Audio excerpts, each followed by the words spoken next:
Welcome in. It is day 27, and you are speaking with the Meeples Champion. You know, one of the biggest things that we talk about is finding a way to play games that are nostalgic. Games that you liked when you were a kid, and you want to keep playing them, but now you've become this bigger gamer, you have a bigger collection, you and your friends and your family have moved beyond those games. And you don't want to go back and play these simplistic games that, even though in your memory they're nostalgic, when you pull them out and you put them on the table, they're not holding up anymore. One of those games for me was Connect 4. I always loved Connect 4 because it was all about trying to outsmart your opponent in this one-on-one battle and trying to see, hey, can I try to set myself up?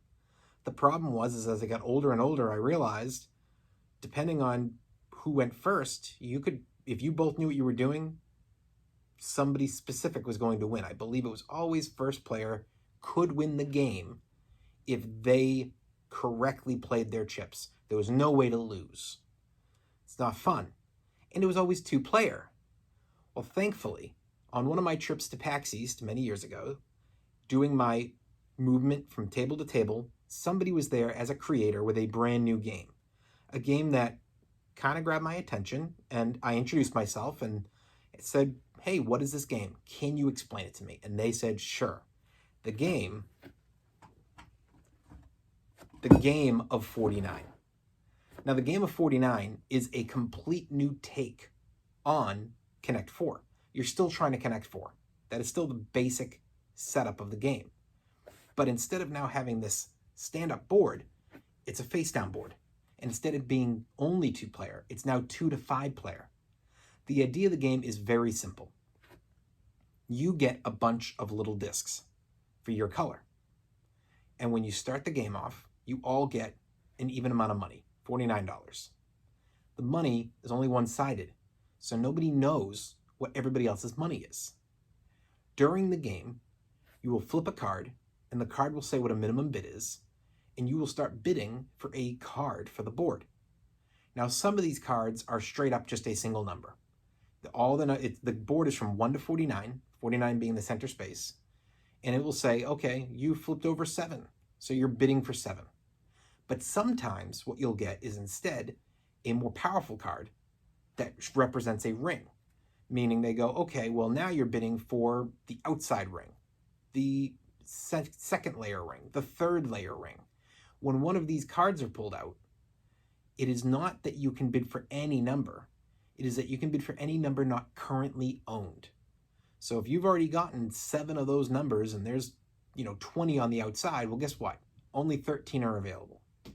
So you bid, you figure out who gets it, and once the card is owned and you put out your piece, most of those, when they're doing a ring, will then say you get paid $7 for everything you own on the board. So if you've been going crazy and you've been spending your money like nuts, well, all of a sudden, everybody else goes, oh, well, we were trying to conserve our money and let him kill himself off. We still have our $49 a piece. He was down to, we think, somewhere in like the 10 range, but he owns 4 spots. He's getting $28 back. Or you find that somebody didn't want something because it was just a corner piece. Oh, I'm working over here. He's working over there. She's working down here. And this person just keeps taking the randos. And as the game goes further and further, yes, I'm not competing to win right now because all of my discs are completely spread out. They're not blocking you. They're not helping me. But I have way more than you, and I've spent way less because whenever one comes out, I'm getting it for a few dollars because nobody wants it, whereas the ones you guys want are being fought and paid for $10 or $15. And suddenly, when payday comes, I'm getting in $50, $60 worth. And that's now some money to go and really start to grab the spots I want. That's a huge win. The 49 spot is the interesting one. There are 7 49 cards in the deck. Just like the rings, when you pull that card after somebody wins it, you get paid. Everybody will get paid on the board. However, when a 49 is pulled, you can lose it if you're currently on the 49. So if I own 49 and the player to my right pulls a 49, I don't want to just say, screw it, I'm not bidding, because now I have to bid or I lose my spot. And whoever wins it knows $7 or whatever I bid, I'm getting back because it's paying me for the spot I'm just buying right now. So suddenly these spots that are secure, well, they mean one thing, but that 49 may not. It's the best spot on the board. The likelihood of it contributing to somebody getting a 4 in a row is very, very, very high, or at least blocking somebody's. So it's tough. And you have to be aware of the fact that if you say, I'm out, you can't come back in later in the bidding. You pull out, you're done. So if you're in a 5-player game and you decide you're going to try to be sneaky and you're going to say, I pass, and the player to your right is going to win if they get the spot, and they bid everything, and then all 3 players after them don't have enough money and they can't outbid them. Even though you might have more money, you can't do anything. You already said you passed. You are out of that round. They're going to win the game. I think the game is a great upgrade to the original Connect 4. I think it's very unique in the way that the game works. It's very well designed. I haven't seen a game really take an upgrade from an old-fashioned game for this nostalgia feel and do as much as this game has done. I think that the art is fine. It's nothing special. The board is just numbers with some nice color. I'm not giving that more than a 3 out of 5. I probably would even say it's a 2 out of 5. Not that they could do much more with it. You don't have a lot to work with. But the cards are pretty bland. I do think the quality of the components is very good. The chips, I mean, they could break, but they haven't. I've owned this game for a few years now, and it's fine. You know, if you take care of your games, this is not a game I'm worried about these components breaking in. But if you have kids and they're a little rough, yes, they could break these chips. They could tear these cards. They're not the best, but I think that the quality is at least a 4 out of 5. They do a good job in that respect. Do I think that this game has replayability? Yes, because it's a bidding game, and bidding games are always replayable.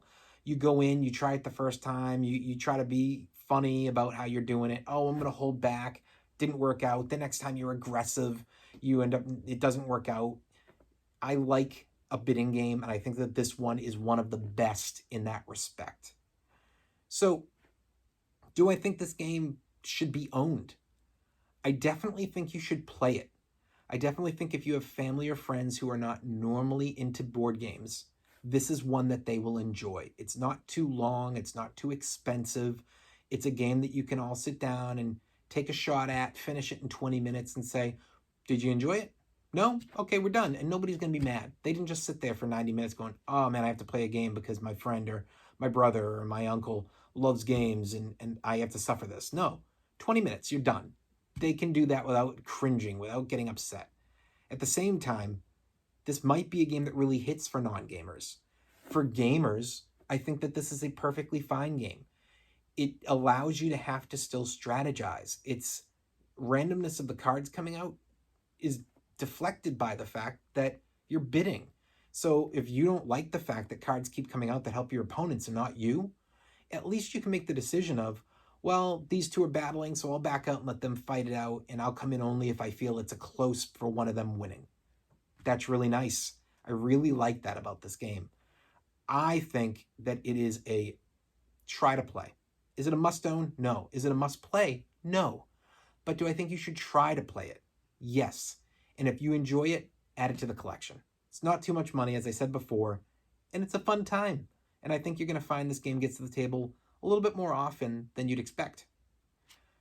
Nonetheless, this has been another fantastic day talking about one of my games, the Game of 49. You have been speaking with the Meeples champion, and I will speak to you again tomorrow on day 27. Thank you. See you then.